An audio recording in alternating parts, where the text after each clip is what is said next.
Bismillahirrahmanirrahim. Assalamualaikum warahmatullahi wabarakatuh.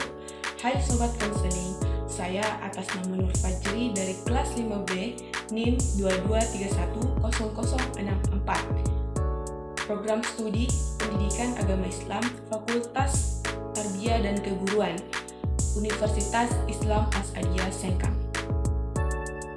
Video ini dibuat sebagai pemenuhan tugas mid semester dari mata kuliah bimbingan dan konseling sebagai dosen pengampu Guru Tak Besek Mutmainah SPD MPD. Adapun yang saya akan bahas adalah komponen bimbingan dan konseling komprehensif 1. Ada 4 komponen bimbingan dan konseling komprehensif 1. Yang pertama, layanan dasar. Yang kedua, layanan responsif. Yang ketiga, layanan penempatan dan perencanaan individual. Keempat adalah dukungan sistem. Nah, fokus saya di sini adalah layanan dasar.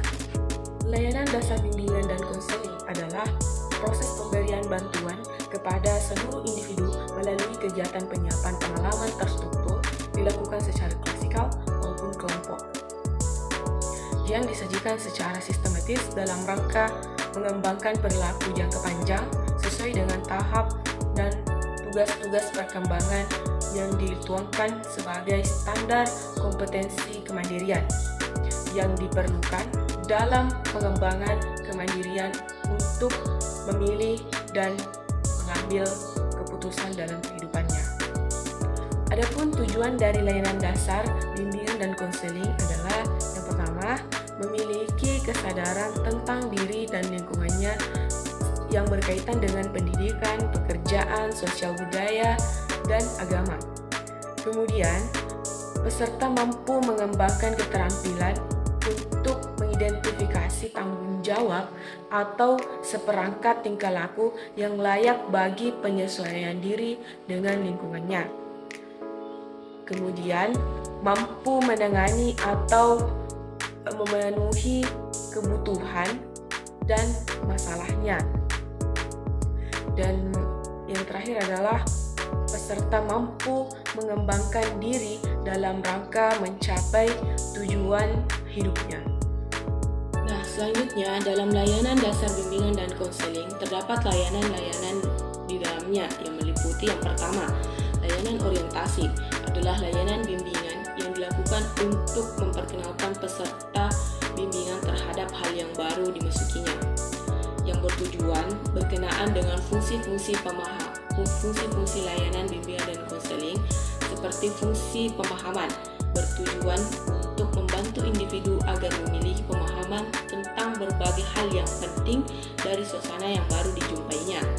Kemudian berkenaan dengan fungsi pencegahan ialah bertujuan untuk membantu individu agar terhindar dari hal-hal yang dapat timbul apabila individu tidak memahami lingkungan yang baru dimasukinya.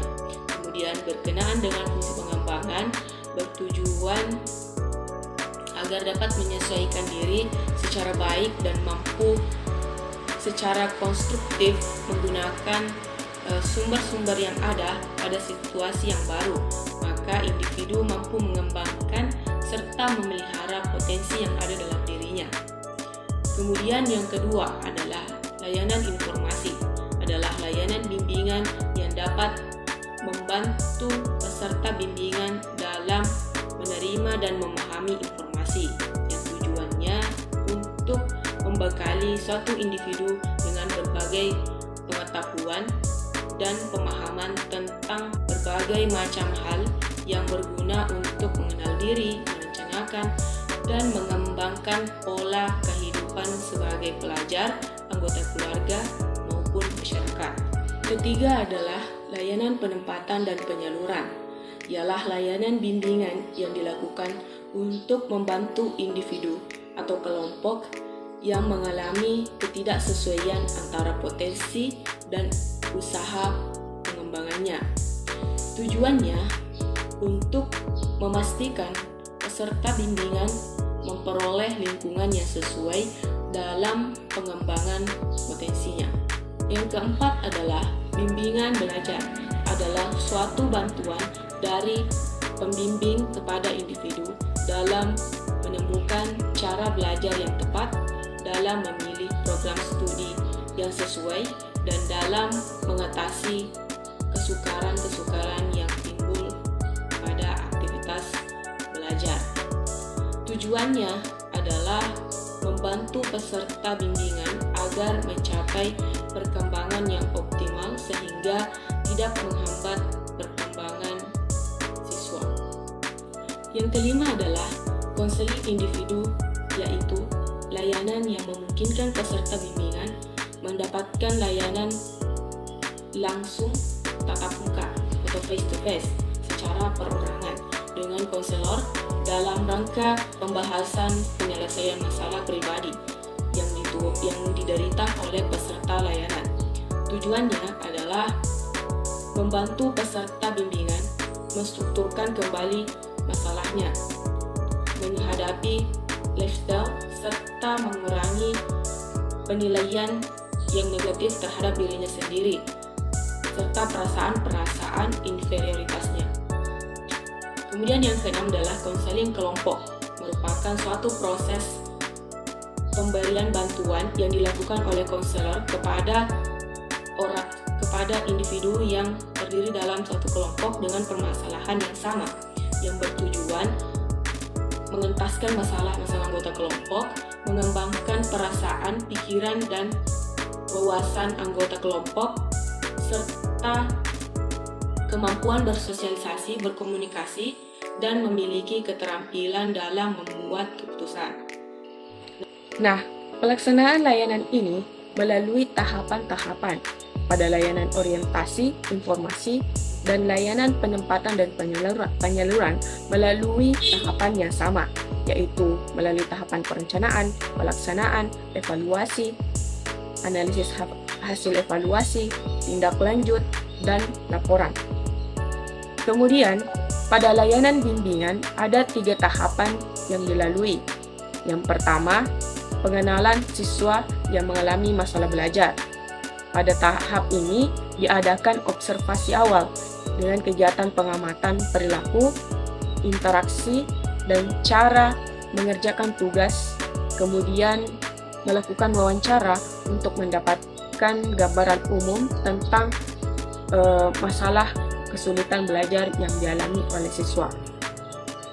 Kemudian yang kedua, pengungkapan sebab timbul masalah belajar dilakukan melalui wawancara untuk mengetahui faktor yang mempengaruhi masalah belajar, juga dilakukan dengan melakukan tes diagnostik.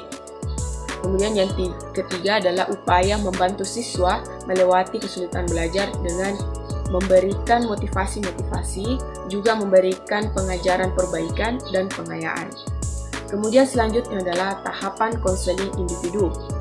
Ada 3 tahapan juga, yakni tahapan awal yaitu dengan membangun hubungan dengan antara konselor dengan klien, memberikan suasana yang nyaman dan aman untuk membantu klien merasa masalah yang dialaminya, terbukaan untuk menceritakan masalah yang dialaminya, serta melakukan wawancara untuk membantu klien mengidentifikasi dan merumuskan masalah secara spesifik dan memahami masalahnya secara mendalam. Kemudian, tahapan ini juga membahas tentang masalah negosiasi kontrak.